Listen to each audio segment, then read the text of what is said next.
Hello friends, welcome to Kiwi's Kitchen. இப்போ நம்ம பார்க்க போற ரெசிபி இலை வடாம். இலையில எழுதுற வடாம். இப்போ சம்மர் சீசன் இல்லையா? So right time to make இலை வடாம். இந்த மாதிரி ரெசிபிலாம் கிறிஸ்பி ரெசிபிஸ்லாம் வீட்லயே பண்ணலாம். ரொம்ப நல்லது டைஜஷனுக்கு. So இதை எப்படி பண்ணலாம்னு பார்க்க போறோம். இதுக்கு தேவையானது பச்சரிசிங்க. இப்போ நான் பச்சரிசியை வந்து 3 hours ஒரு டம்ளர் பச்சரிசி எடுத்து 2 to 3 hours அதை ஊற வச்சு அரைச்சி உப்பு போட்டு ஒரு நாள் புளிக்க வச்சிருக்கோம். ஃபர்மெண்ட் ஆயிருக்கு ஒரு நாள். ஸோ இப்போ நான் வந்து 1 டம்ளர் பச்சரிசி தான் எடுத்திருக்கேன். அதுக்கே உங்களுக்கு 25 இலை வடா பீசஸ் வரும்.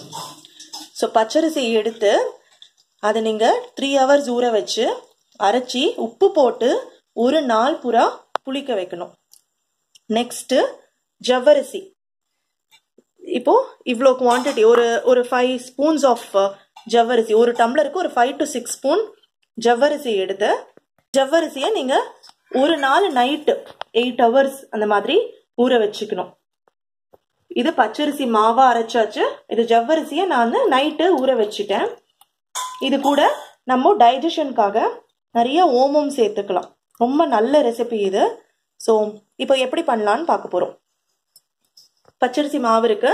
இப்போ ஜவ்வரிசியை இந்த மாதிரி கையில் நல்லா பிசைஞ்சிட்டு இதில் போட்டு மிக்ஸ் பண்ணியாச்சு. ஒரு நைட் ஊற வச்ச ஜவ்வரிசி ஒரு 5 ஸ்பூன் போதும். ஓமம் ஒரு 2-3 ஸ்பூன்ஸ். நல்ல ஒரு ஃப்ளேவர் தரும் ஓமம். டைஜஷனுக்கு ரொம்ப நல்லது. ஸோ இப்போ இந்த பேட்டர் ரெடி ஆயிடுச்சு. இதை இலையில வந்துட்டு எழுத போகிறோம். அதுக்கு முன்னாடி ப்ரிப்பரேஷன் பார்த்தீங்கன்னா ஒரு கடாய் எடுத்துட்டாச்சு. அந்த கடாயில் இந்த மாதிரி ஒரு ஓட்டை போட்ட பாத்திரத்தை கவுத்து வைக்கிறோம். ஸோ இந்த ஆவியில தான் வேக போடுது. அப்படி இல்லைன்னா இலவடாம் தட்டுன்னு உங்களுக்கு ஒரு 5 இது இருக்கிற மாதிரி ரேக் இருக்கிற மாதிரி ஒரு தட்டு கூட கடையில் கிடைக்கும். நீங்கள் அது கூட you can purchase that. So இப்போ வாட்டர் நல்லா கொதிச்சு பாயில் ஆனதுக்கு அப்புறம் இந்த மாதிரி ஸ்டீம் வரும்போது நம்ம இலையில எழுத போறாங்க. இந்த பாருங்க இவ்வளோ பியூட்டிஃபுல்லா. இப்போ இதை நம்ம இங்க பிளேஸ் பண்ணிட்டு மூடி போட்டுட போறோம். ஜஸ்ட் ஒரு நிமிஷத்துல வெந்துடும். நீங்க அடுத்த வடா இலையில எழுதுறதுக்குள்ள இலையெல்லாம் இந்த மாதிரி ரெடியா வச்சுக்கிட்டீங்கன்னா அடுத்தது எழுதுறதுக்குள்ள இது வந்து வெந்துடும். இதை நம்ம காய வைக்கணும் இப்போ. ஸோ எல்லாமே உங்களுக்கு ப்ராசஸ் காட்டுறேன். கண்டிப்பா ட்ரை பண்ணுங்க. இந்த இலவடா எழுதுறதுக்கு தையல் இலை இல்லைன்னா வாழை இலை எது வேணாலும் நம்ம யூஸ் பண்ணலாம். ஓகே, வாழை இலையில கூட யூஸ் பண்ணலாம்.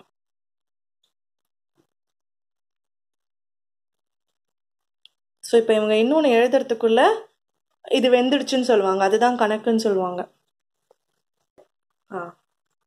இது நல்லா வெந்துடுத்து. Very nice. இப்போ அடுத்தது இந்த மாதிரி எழுதி இதில் இப்படி வச்சிடணும். ஸோ இதை மாத்தி மாத்தி பண்ணலாம். இந்த மாதிரி பண்ணிக்கணும்.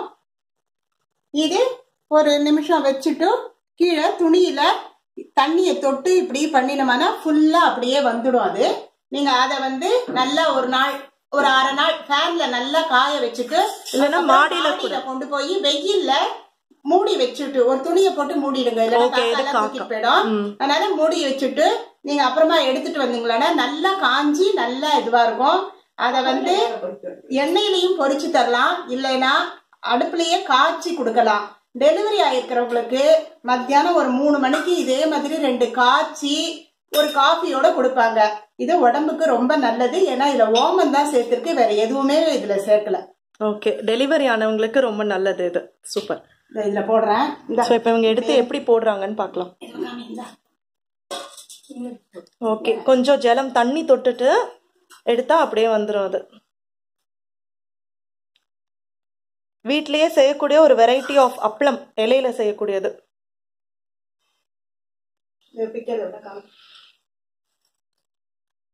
ரொம்ப பியூட்டிஃபுல்லா வந்துடுச்சு. எவ்ரி இயர் எங்க வீட்டுல இந்த மாதிரி சம்மர் டைம்ல செய்வாங்க. ஒருத்தர் வந்து இந்த மாதிரி இலைவடா எழுதுவாங்க, எழுதுறதுன்னு சொல்லுவாங்க. இதை இன்னொருத்தவங்க வந்து இந்த மாதிரி போட்டு 1 இயருக்கு ஸ்டாக் பண்ணி வச்சுக்கிட்டா நம்ம எப்பெல்லாம் வேணுமோ அப்பெல்லாம் பொரிச்சுக்கலாம்.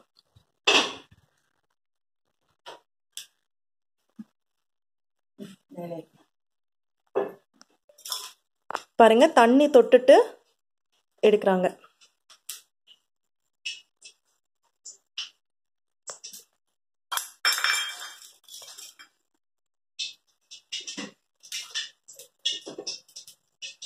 ஆல்ரெடி சன் ட்ரை பண்ண வடம் பொரிக்க போறோம். எப்படி பொரியுதுன்னு பார்க்கலாம்.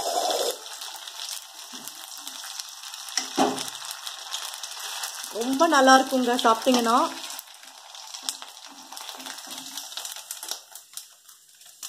பாருங்க இது வந்து மாடியில வந்து ஒரு நாள் காஞ்சது.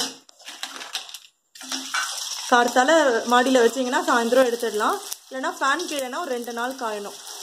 காஞ்சதுக்கு அப்புறம் தான் இந்த மாதிரி பண்ணணும். வீட்லயே பண்ணக்கூடிய ஒரு very healthy recipe and very good for pregnant ladies, delivery ஆனவங்க எல்லாருக்குமே ரொம்ப நல்லது. இப்போ நெக்ஸ்ட் காய்ச்ச போடுறது. இப்படியும் சாப்பிடலாம். 2 ways. எப்படிலாம் ஒரு விஷயத்தை என்ஜாய் பண்ணி சாப்பிடலாம்னு நாங்க சொல்லுவோம். ஓவன்ல இருந்துன்னா அதுல போட்டாலே நல்லா காஞ்சாம நல்லா எடுக்கலாம். ஓகே, அவன்ல கூட நீங்க இந்த மாதிரி பண்ணலாம். ஆயில் இல்லாம வேணும்னா இப்படி பண்ணலாம். ஸோ பாருங்க எவ்வளோ கிறிஸ்பியா இருக்கு பாருங்க அந்த சவுண்ட் உங்களுக்கு. So very healthy. கண்டிப்பா இந்த சீசன்ல தான் பண்ண முடியும். ஸோ கண்டிப்பா ட்ரை பண்ணுங்க வீட்டில். தேங்க்ஸ் ஃபார் வாட்சிங் கிவிஸ் கிச்சன். சப்ஸ்கிரைப் பண்ணுங்க. தேங்க்யூ.